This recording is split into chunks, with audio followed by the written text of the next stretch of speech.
یک وقتی یک ریش سفید بود، بسیار خوب آدم بود، منتها یک عمل زشت داشت.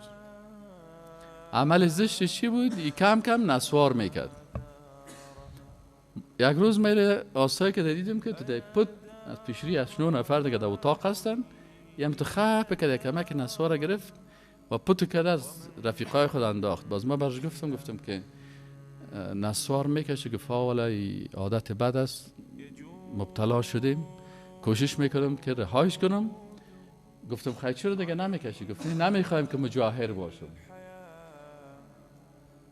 گفت نمیخوایم که مجاهر باشم. مجاهر چی مانه؟ یعنی گناه را جهر میکنه تا دیگرها هم تشویق به او گناه شوند.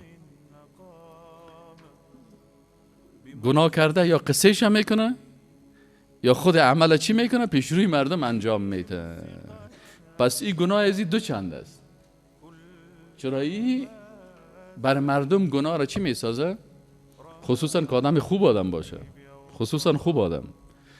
این حال اگر یک عامی میره رقص سیل میکنه، از این یک گناه میشه. اگر یک مولوی در مجلس رقص میشینه، از این دو گناه هست. چرا باز مردم میگه که وقتی که مولوی صاحب سعی کنین و چی شخصیت خوبی هست و چی عالم است، چی بزرگوار است، وقتی که ایده تو مجلسش در حقیقت او عمل زشت بر مردم حلال نشان میده. متوجه هستین؟ این باز بسیار خطرش دینی است که عمل زشت بر مردم حلال نشان میده.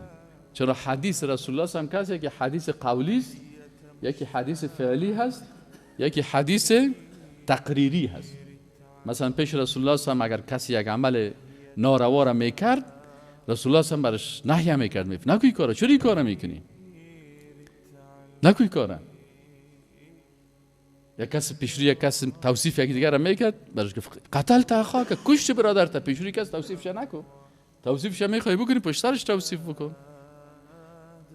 متوجه هستین؟ این حال اگر یک کس یک عمل میکرد و رسول الله صلی الله علیه و سلم او را نهی نمیکرد، پس او چی گفته میشد؟ حدیث تقریری. یعنی رسول الله هم او را تقریر کرده، تایید کرده، گفته درست است، خلاص به نام حدیث تقریری ما و شما در اصول حدیث میخوانیم. اگر یک عالم و انسانی که در جامعه من ایس عالم و من ایس دیندار هست، اگر این کار میکنه، پس در حقیقت امو جرم بر مردم چی میکنه؟ تقریر میکنه. بسیاری وقتا ما در کشور وقت بعضی کارهای رو ممانعت میکنیم، باز انتقاد مردم چیست؟ بازو میگه خواه تو این نانه که نمیخوری روز 3، میگی نان یتیم است و نان بیچاره هست و نان فقیر است و پروا نداره، خیلی فلان فلان فلان فلان فلان فلان اون عالم نیستن.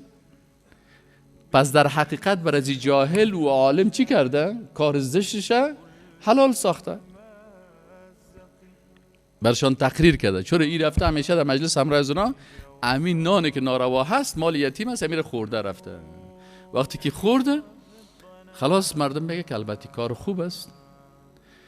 یا در مجالس رقص و فساد و در جایی که فحشا و منکر است، اونجا رفته شیش نه باش فلانی خفه نشه، فلانی را خفه نساخته، لکن الله متعال خفه ساخته. چون در دین الله ضربه زده، در دین الله ضربه زده.